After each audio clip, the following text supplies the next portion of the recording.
बिस्मिल्लाहिर्रहमानिर्रहीम। मौजूद सामीन अस्सलाम वालेकुम। पेश खिदमत है आज एक नया वाक़या।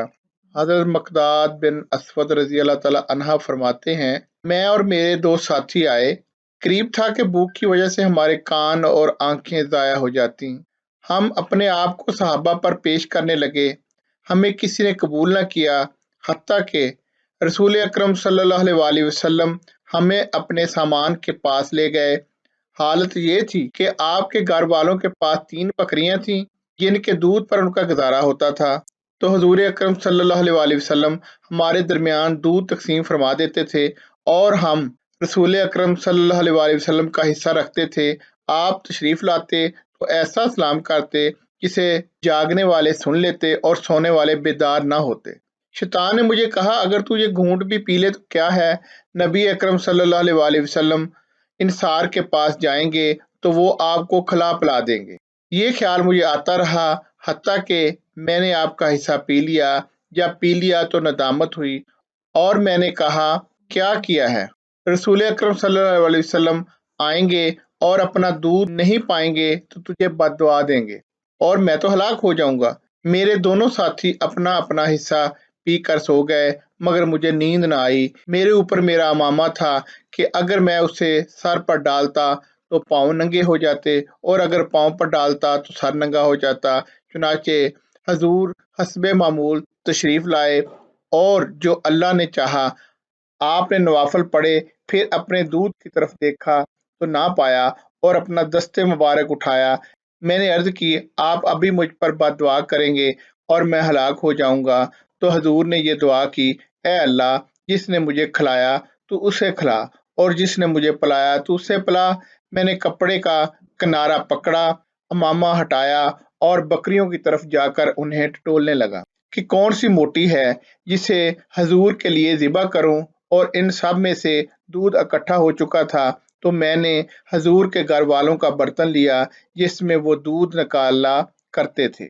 मैंने इसमें दूध निकाला हत्ता की जाग इससे ऊपर उठ आई। फिर मैं वो दूध हजूर की खिदमत में ले गया तो आपने नोश फरमाया। फिर आपने मुझे थमा दिया तो मैंने पिया। फिर मैंने आपको पेश किया तो आपने नोश फरमाया। फिर आपने मुझे थमाया तो मैंने पिया।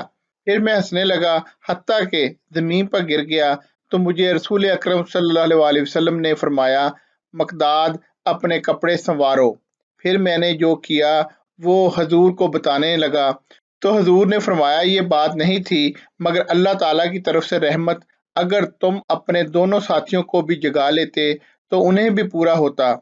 मैंने अर्ज किया, कसम है उस ज़ात की जिसने आपको हक के साथ मबूस फरमाया, जब मैंने आपको पिला दिया और आपका बचा हुआ खुद पी लिया तो मुझे अब किसी की परवाह नहीं थी कि कौन रह गया। एक दूसरा वाक़या पेश खिदमत है। हज़रत अब्दुल्ला बिन अरकम रज़ी अल्लाह ताला अन्हा को उनके खुशखत होने की वजह से रसूल अकरम सल्लल्लाहु अलैहि वसल्लम ने खतूत लिखने पर मामूर किया था। फिर खलीफा अबू बकर सद्दीक और उमर फारूक रज़ी अल्लाह ताला अन्हा ने भी उन्हें इसी काम पर मामूर किया। हज़रत उमर फारूक रज़ी अल्लाह ताला अन्हा ने इनको बैतुल माल का हिसाब किताब लिखने का काम भी सुपुर्द कर दिया। जब हज़रत उस्मान गनी रज़ी अल्लाह ताला अन्हा खलीफा हुए तो बैतुल माल के खजांची हज़रत अब्दुल्ला बिन अरकम ही हो गए। हज़रत उस्मान गनी रज़ी अल्लाह ताला अन्हा ने बड़ी सखी तबीयत पाई थी। वो बड़ी बड़ी रकमें लोगों को अनाम व अतिया में दे देते थे। ये खर्च तो वो अपने ज़ाती माल से करते थे, लेकिन कभी कभी बैतुल माल से मुस्तार लिया करते थे। एक मरतबा उन्होंने अपने एक अजीज को बहुत बड़ी रकम बतौर अतिया देना मंजूर की। हज़रत अब्दुल्ला बिन अरकम खलीफा उमर फारूक रज़ी अल्लाह ताला अन्हा के दौर को देख चुके थे कि वो बैतुल माल के बर्तन में पानी पीना भी पसंद नहीं करते थे। इनके खर्च करने के तरीके जानते थे। चुनाचे उन्होंने हज़रत उस्मान गनी रज़ी अल्लाह ताला अन्हा के हुक्म के मुताबिक ये रकम नहीं दी।